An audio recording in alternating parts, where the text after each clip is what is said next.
Evo, već ste malo krenuli opisivati kako su izgledali susreti. Pa evo možete još malo opisati i kako su izgledali i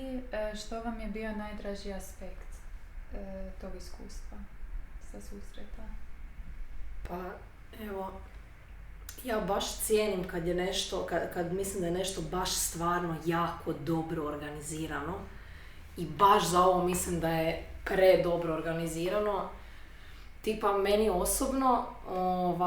bilo mi je super što smo nekako u prvom dijelu svakog susreta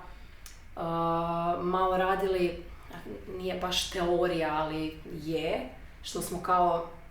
vidjeli na prezentacijama neke informacije koje su nam značajne o tome što nam se događa, jer je recimo meni osobno jako mi pomaže da mogu nazvat stvari pravim imenom. Jako mi je pomoglo,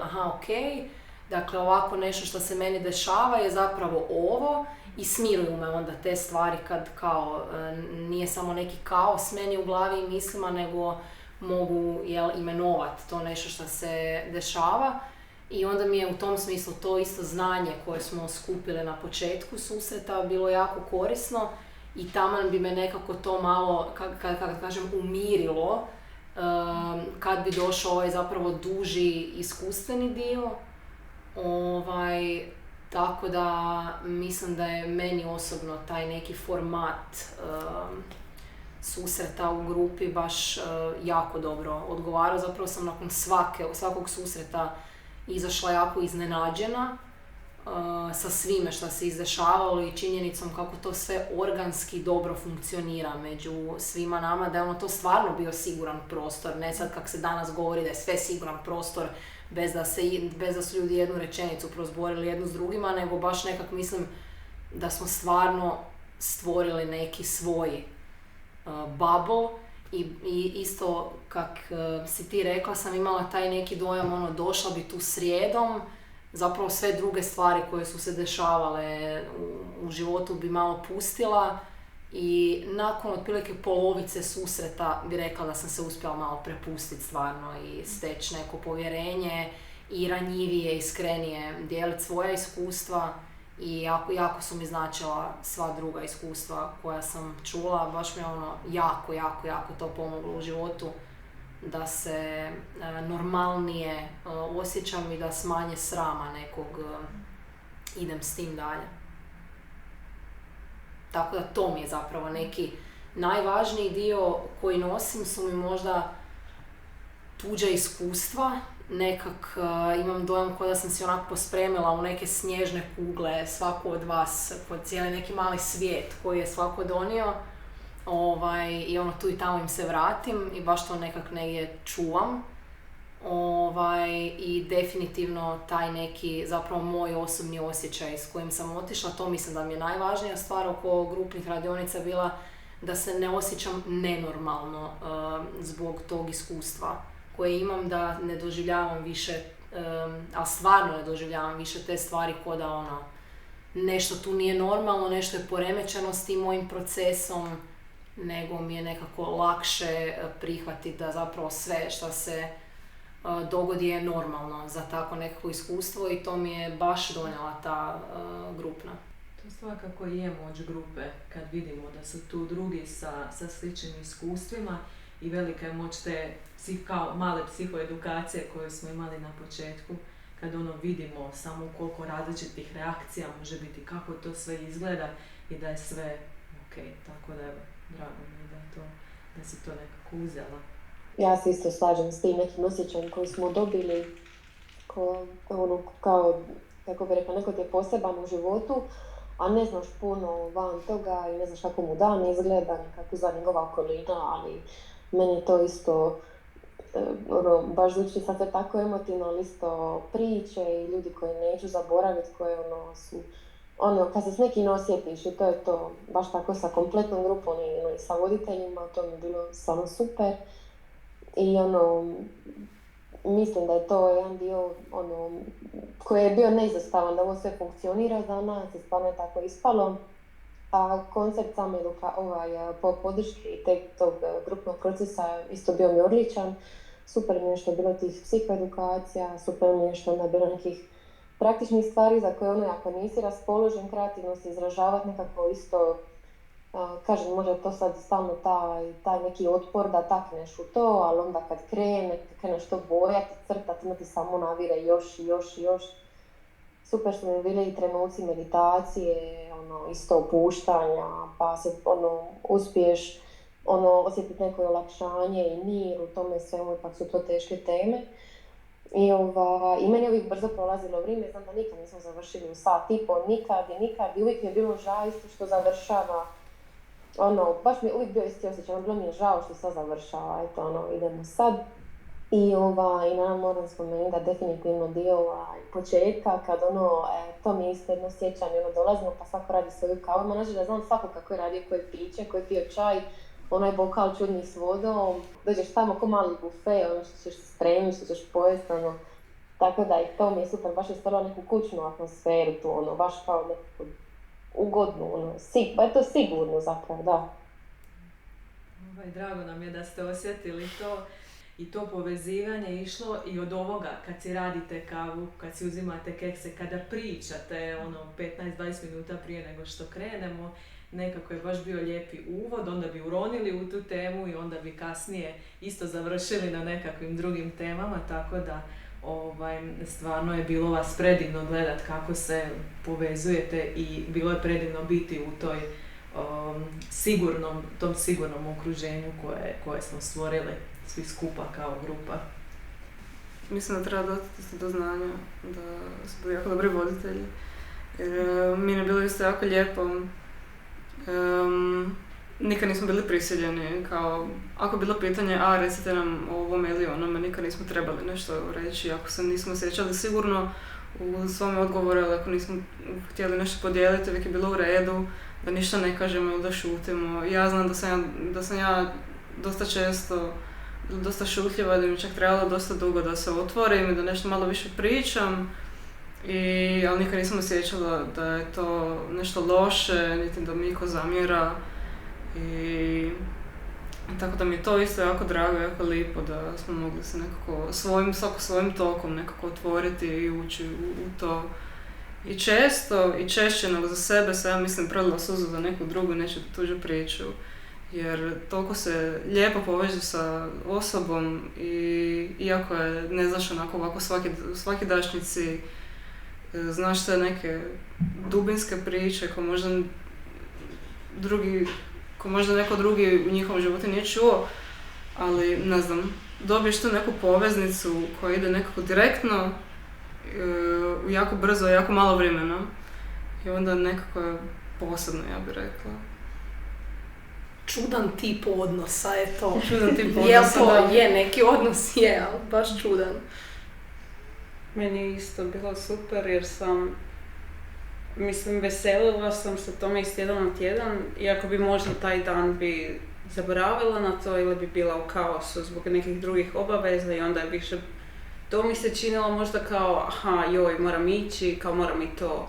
odraditi, ali zapravo čim bi došla ovdje bi mi bilo nekako, bi se opustila i neko je već bio rekao zaboravila zapravo na neke druge obaveze i druge stvari, imala fokus samo na to i bilo mi je super zato to nekako sam se uspjela povezati. Nisam trebala objašnjavati koji mi je problem, što možda to je neka fantazija, da neko vas već 100% razumije bez da vi ikad morate podijeliti išta ili reći išta, što nije moguće, to je fantazija. A tu uspostavilo se to neko razumijevanje i sa voditeljima i sa drugima. S vremenom, kako smo se upoznavali, to se uspostavio taj jedan specifičan i ne svakidašnji tip odnosa koji je bio jako ugodan i zaista sam se veselila tome iz tjedna u tjedan. I ja sam štreber, tako da meni je bilo odlično što sam i taj teorijski aspekt radionica, što svaki put smo radili neki drugi aspekt i što zapravo sam naučila nešto i onda sam mogla i na racionalnoj razini si objasniti te neke stvari. Tako da, ali i taj onako kasnije kreativni i praktični dio, to mi je bilo odlično. Smijem se ubaciti još neće. Da, isto sam htjela reći samo da mi je baš značilo to što smo se dotakli produljivanja vremena zapravo, jer nekak ni u jednom trenu nisi imala nekakav dojam da vama kao voditeljima nije stalo do nas, dapače, baš nekak ne znam, sad imala što malo i pomičete možda neke svoje granice s tim da stvarno duže ostajemo, da se date u to, da nas pitate ako individualno neko ima neka pitanja za doći. Mislim da ste nam baš jako puno ugodne, sigurne atmosfere napravili, da ste nas lijepo kroz to vodili. Tako da hvala što ste produljivali vrijeme svaki put. Hvala puno na ovim lijepim riječima. Baš ono što sam i rekla, nekako nam je bilo baš drago biti dio toga i ta srijeda je bila nekako rezervirana, sve smo organizirali baš da je za vas i da ostavimo dovoljno prostora i znam da bi nakon svakog susreta sjeli i prokomentirali, svaki put bi bili nekako kao ajme šta je ovo sad bilo, koliko predivnih stvari se zapravo dogodilo. Jel možemo mi vas u ovom pitati kako je vama bilo? Što ste vi ponijeli iz toga? Ja moram priznati da me bilo malo strah. Malo me bilo strah da sam podijelila sa grupom, sa vama. Negdje i osjećala sam veliku odgovornost. To je, vi dok ste dolazili ovdje, vama su se prolazile vaše misli, nama voditeljima prolaze naše misli. I negdje taj dio da dolazite sa nečim što je vama intimno, negdje ja to mogu za sebe pričati, a vjerujem i da drugi, to nekako ovako kao na dlanu držimo kao nešto što je vrlo sa velikim poštovanjem i uvažavanjem i nekako kad kažete ja to osjećam u sebi kad dođe grupa i kad dođu ljudi kod nas na razgovor i drago mi je da se to osjeti u odnosu i u grupi. Tako da hvala na ovim povratnim informacijama jer nekako i mi isto dok ne dobijemo informaciju od drugih možemo pretpostavljati, ali ne možemo znati da se osjeti, tako da hvala vama na povjerenju. Na početku je baš bio taj nekakav i strah i brige i dosta nam je tu pomogla i edukacija koju smo imali, ali